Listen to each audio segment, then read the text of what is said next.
ಇನ್ನು ಈ ಬೀದರ್ ಸೇರಿದಂತೆ ಸುತ್ತಮುತ್ತಲಿನ ಭಾಗಗಳಲ್ಲಿ ಒಂದು ನಿಗೂಢವಾದಂಥ ಶಬ್ದ ಬರುತ್ತೆ, ಸೌಂಡ್ ಬರುತ್ತೆ ಅನ್ನುವಂಥದ್ದು ಇದೇನು ಹೊಸದೇನೂ ಅಲ್ಲ. ಇದು ಎಲ್ಲಿಂದ ಬರ್ತಾ ಇದೆ ಅನ್ನೋದು ಗೊತ್ತಾಗಲ್ಲ.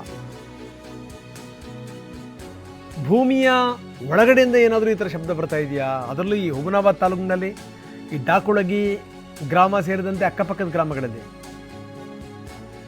ವಿಪರೀತವಾದಂಥ ಶಬ್ದ ಬರುತ್ತೆ, ಒಂಥರ ನಿಗೂಢವಾದಂಥ ಶಬ್ದ.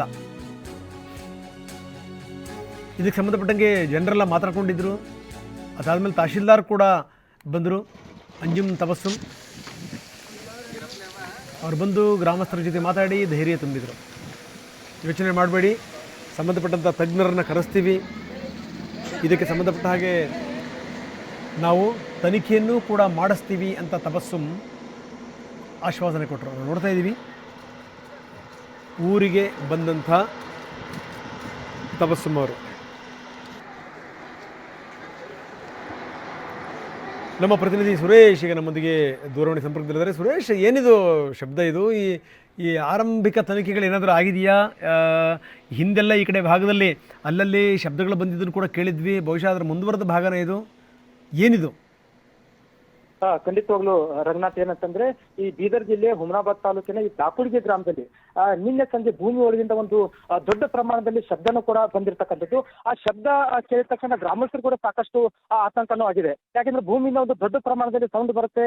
ಹೀಗಾಗಿ ಅವರು ಕೂಡ ರಾತ್ರಿಯಿಂದ ಎಲ್ಲರೂ ಕೂಡ ಆ ಗ್ರಾಮಸ್ಥರು, ಇಡೀ ಗ್ರಾಮಸ್ಥರು ಎಲ್ಲರೂ ಕೂಡ ಮನೆಯಿಂದ ಹೊರಗೆ ಬಂದು ನಿನ್ನೆ ಇಡೀ ರಾತ್ರಿಯಲ್ಲೂ ಕೂಡ ಅವರು ಜಾಗರಣೆ ಮಾಡಿರ್ತಕ್ಕಂಥದ್ದು. ಯಾಕೆಂದ್ರೆ ಮನೆಯ ಹೊರಗಡೆನ ಅವ್ರೇನು ಕಾಲ ಕಳೆದಿರ್ತಕ್ಕಂಥದ್ದು. ಯಾಕೆ ಈ ವಿಚಾರ ತಿಳಿತಕ್ಕಂಥ ಇವತ್ತು ಕೂಡ ಏನು ಹುಮನಾಬಾದ್ ತಹಸೀಲ್ದಾರ್ ಆಗಿರ್ತಕ್ಕಂಥ ಅಂಜುಮ್ ತಬಸ್ಸುಮ್ ಅವರು ಕೂಡ ಇವತ್ತೇನು ಆ ಗ್ರಾಮಕ್ಕೆ ಭೇಟಿನೂ ಕೂಡ ಕೊಟ್ಟರು. ಆ ಗ್ರಾಮಕ್ಕೆ ಭೇಟಿ ಕೊಟ್ಟ ನಂತರ ಅವ್ರು ಎಲ್ಲರೂ ಕೂಡ ಒಂದು ಧೈರ್ಯ ತುಂಬುವಂತ ಕೆಲಸನೂ ಕೂಡ ಮಾಡಿದ್ರು. ಯಾಕಂದ್ರೆ ಈ ಅವ್ರ ಗ್ರಾಮಸ್ಥರು ಹೇಳೋ ಪ್ರಕಾರ ಭೂಕಂಪ ಆಗಿದೆ ಅಂತೇಳಿ ತಹಸೀಲ್ದಾರ್ಗೆ ಅಲ್ಲಿನ ಜನರು ಕೂಡ ಮಾಹಿತಿಯನ್ನ ಕೊಟ್ಟು, ಆದ್ರೆ ಅಲ್ಲಿ ಅಂಜುಮ್ ತಹಸೀಲ್ದಾರ್ ಏನಿದ್ದಾರೆ ಅವರು ಯಾವುದೇ ರೀತಿಯ ಭೂಕಂಪ ಆಗಿಲ್ಲ, ಎಲ್ಲೂ ಕೂಡ ರಿಕ್ಟರ್ ಮಾಪಕದಲ್ಲಿ ಭೂಕಂಪದ ದಾಖಲು ಕೂಡ ಆಗಿಲ್ಲ. ಅದು ಭೂಮಿಯಿಂದ ಏನು ಸೌಂಡ್ ಬರ್ತಾ ಇದೆ ಅದನ್ನ ನಾವು ಒಂದು ತನಿಖಾ ತಂಡನ ರಚನೆ ಮಾಡ್ತೀವಿ. ಆ ತನಿಖಾ ತಂಡ ರಚನೆ ಮಾಡಿದ ನಂತರ ಅದೇ ಯಾವ ಕಾರಣಕ್ಕೆ ಭೂಮಿಯಿಂದ ಸೌಂಡ್ ಬರ್ತಾ ಇದೆ ಅನ್ನೋದನ್ನ ನಾವು ನಿಮ್ಗೆ ಮಾಹಿತಿ ಕೊಡ್ತೀವಿ ಅಂತ ಹೇಳಿದ್ದಾರೆ. ಯಾಕೆಂದ್ರೆ ಈ ಭಾಗದಲ್ಲಿ ಸಾಕಷ್ಟು ದಿನಗಳಿಂದ ಕೂಡ ಈ ರೀತಿ ನಡೀತಾ ಇರ್ತಕ್ಕಂಥದ್ದು. ಯಾಕೆಂದ್ರೆ ಕಳೆದ 2022 ಮತ್ತು 2023 ಕೂಡ ಸುಮಾರು 4-5 ಗ್ರಾಮಗಳು ಈ ದಾಕುಳಿಗೆ ಗ್ರಾಮದ ಸುತ್ತಮುತ್ತಲು ಇರ್ತಕ್ಕ ಈ ಶ್ರೀಕಟ್ನಹಳ್ಳಿ ಸೇರಿದಂತೆ ಸುಮಾರು 4-5 ಹಳ್ಳಿಗಳಲ್ಲೂ ಕೂಡ ಈ ರೀತಿ ಭೂಮಿಯಿಂದ ದೊಡ್ಡ ಪ್ರಮಾಣದ ಸೌಂಡ್ ಬರ್ತಾ ಇದೆ. ಆ ಸೌಂಡ್ ಯಾವ ರೀತಿ ಇದೆ ಅಂತಂದ್ರೆ ಸುಮಾರು ಅರ್ಧ ಕಿಲೋಮೀಟರ್ ಗಂಟಲು ಕೂಡ ಜನರಿಗೆ ಕೂಡ ಸೌಂಡ್ ಕೇಳ್ತಾ ಇದೆ. ಅದು ದೊಡ್ಡ ಪ್ರಮಾಣದ ಸೌಂಡ್ದಿಂದಾಗಿ ಸಾಕಷ್ಟು ಒಂದು ಬಾಂಬ್ ಹಾಕಿದ ರೀತಿಯಲ್ಲಿ ಈ ಸೌಂಡ್ ಬರ್ತಾ ಇದೆ. ಹೀಗಾಗಿ ಸಹಜವಾಗಿ ಗ್ರಾಮಸ್ಥರಲ್ಲಿ ಒಂದು ಭಯ, ಆತಂಕನೂ ಕೂಡ ಇಲ್ಲಿ ಮೂಡಿದೆ ಅಂತಾನೆ ಹೇಳ್ಬೋದು. ಯಾಕಂದ್ರೆ ಪದೇ ಪದೇ ಈ ರೀತಿಯಾಗಿ ಸೌಂಡ್ ಭೂಮಿಯಿಂದ ಬರ್ತಾ ಇದೆ. ಅವರು ಕೂಡ ಮನೆಯಲ್ಲಿ ಇರ್ಲಿಕ್ಕೆ ಕೂಡ ಒಂದು ಭಯ ಅವರಲ್ಲಿ ಕಾಡ್ತಾ ಇದೆ ಅಂತಾನೆ ಹೇಳ್ಬೋದು. ರಂಗನಾಥ್, ಧನ್ಯವಾದ ತಮ್ಮೆಲ್ಲ ಮಾಹಿತಿಗೆ. ರೈತರು ಜಾಗೃತರಾಗ್ಬಿಟ್ರೆ ಯಾವ ಅಧಿಕಾರಿಗಳು ಕೂಡ ಎದುರುಗಡೆ ನಿಲ್ಲಿಕ್ಕೆ ಸಾಧ್ಯ ಇಲ್ಲ. ನೋಡಿ, ಇಲ್ಲೊಬ್ಬ ರೈತ ಬಹಳ ವಿಭಿನ್ನವಾಗಿ ಪ್ರತಿಭಟನೆ ಮಾಡಿದ್ದಾನೆ. ಮೂಲಂಗಿನೇ ಲಂಚವಾಗಿ ಕೊಡ್ತೀನಿ ಬನ್ನಿ ಅಂತ. ಸಾಕಾಗಿ ಹೋಗಿತ್ತು ಆತನಿಗೆ.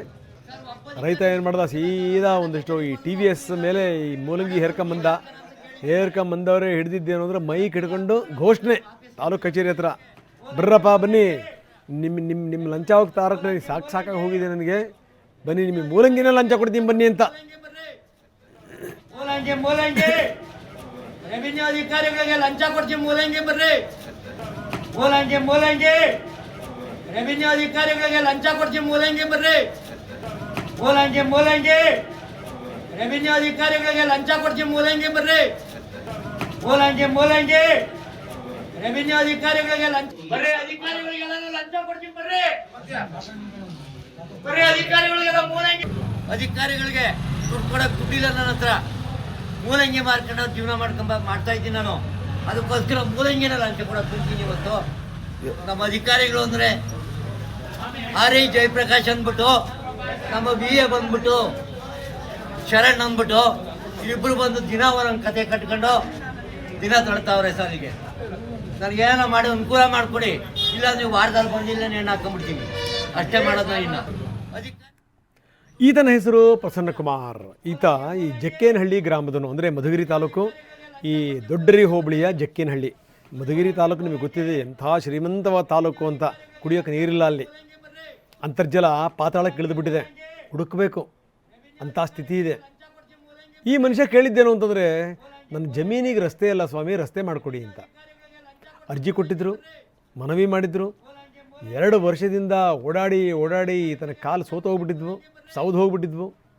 ಕೊನೆಗೆ ಇವರು ಮಾಡಿದ್ದೇನು ಅಂತಂತಂದರೆ ಇದೇನು ವರ್ಕೌಟ್ ಆಗಲ್ಲ ಅಂಥೇಳಿ ಸೀದಾ ಬಂದು ಈ ರೀತಿ ಪ್ರತಿಭಟನೆ ಮಾಡ್ತಾಯಿದ್ದಾರೆ. ರಸ್ತೆ ಒತ್ತುವರಿ ಬಿಡಿಸ್ಕೊಡ್ಲಿಲ್ಲ, ಹೊಸ ರಸ್ತೆ ಮಾಡಿಕೊಡ್ಲಿಲ್ಲ. ಹೀಗಾಗಿ ಏನು ಅಂದರೆ ಈತ ಲೋಕಾಯುಕ್ತ ಕೋರ್ಟ್ ಕೂಡ ಹೋಗಿದ್ದರು, ಲೋಕಾಯುಕ್ತಕ್ಕೂ ಕೂಡ ಈತ ಕಂಪ್ಲೇಂಟ್ ಕೊಟ್ಟಿದ್ದರು. ಅಲ್ಲೂ ಕೂಡ ಲೋಕಾಯುಕ್ತ ಕೋರ್ಟ್ನಲ್ಲಿ ಅಧಿಕಾರಿಗಳನ್ನು ಲೆಫ್ಟ್ ಆ್ಯಂಡ್ ರೈಟ್ ತಗೊಂಡ್ರು. ಕಾನೂನುಬದ್ಧವಾಗಿ 1 ತಿಂಗಳಲ್ಲಿ ರಸ್ತೆ ಮಾಡಿಕೊಡಿ ಅಂತ ಆದೇಶ ಮಾಡಲಾಯಿತು. ಆದರೆ ಯಾರು ಕೇಳ್ತಾರೆ? ಲೋಕಾಯುಕ್ತ ಕೋರ್ಟ್ ಆದೇಶ ಮಾಡಿ 2 ತಿಂಗಳಾಗಿದೆಯಂತೆ, ಆದರೂ ಕೂಡ ರಸ್ತೆ ನಿರ್ಮಾಣ ಆಗಿಲ್ಲ, ಸ್ಥಳ ಮಹಜರು ಆಗಿಲ್ಲ, ಕಾನೂನುಬದ್ಧ ಪರಿಶೀಲನೆ ಆಗಿಲ್ಲ. ಇದ್ಯಾಕೋ ವರ್ಕೌಟ್ ಆಗಲ್ಲ ಅಂತ ಗೊತ್ತಾಯಿತು ಪ್ರಸನ್ನಕುಮಾರ್ಗೆ. ಸೀದಾ ಬಂದು ತಹಶೀಲ್ದಾರ್ಗೂ ಹೇಳಿದ್ದಾಯಿತು, ಎಲ್ಲ ಆಯಿತು, ಏನೂ ಆಗಲಿಲ್ಲ. ಕೊನೆಗೆ ನಾನು ಮಾರದೇ ಮೂಲಂಗಿನ್ನೇ ಹಿಡ್ಕೊಂಡು ಈತ ಪ್ರತಿಭಟನೆ ಮಾಡಿದ್ರು. ರೆವಿನ್ಯೂ ಅಧಿಕಾರಿಗಳಿಗೆ ಲಂಚ ಕೊಡ್ತೀವಿ, ಮೂಲಂಗಿ ಬರ್ರಿ, ಮೂಲಂಗಿ ನೋಡಿ, ಮೂಲಂಗಿನ್ನೇ ಕೊಡೋಕೆ ಬಂದಂಥ ರೈತ ಹೀಗೆ ಈ ರೀತಿ ಪ್ರತಿಭಟನೆ ಮಾಡ್ತಾ ಬರೀ ಮೂಲಂಗಿ ಇಟ್ಕೊಂಡಾತ ಕೂಗಿದ್ದಲ್ಲ, ಅಧಿಕಾರಿಗಳ ಮೂಲ ಅಂಗಿನೇ ಬಿಚ್ಚಿಸುವಂಥ ಕೆಲಸ ಮಾಡಿದ್ರು. ಹಿಂಗಾಗಬೇಕು, ಇಲ್ಲಾಂತಂದರೆ ಅಧಿಕಾರಿಗಳು ಎಚ್ಚೆತ್ತುಕೊಳ್ಳಲ್ಲ.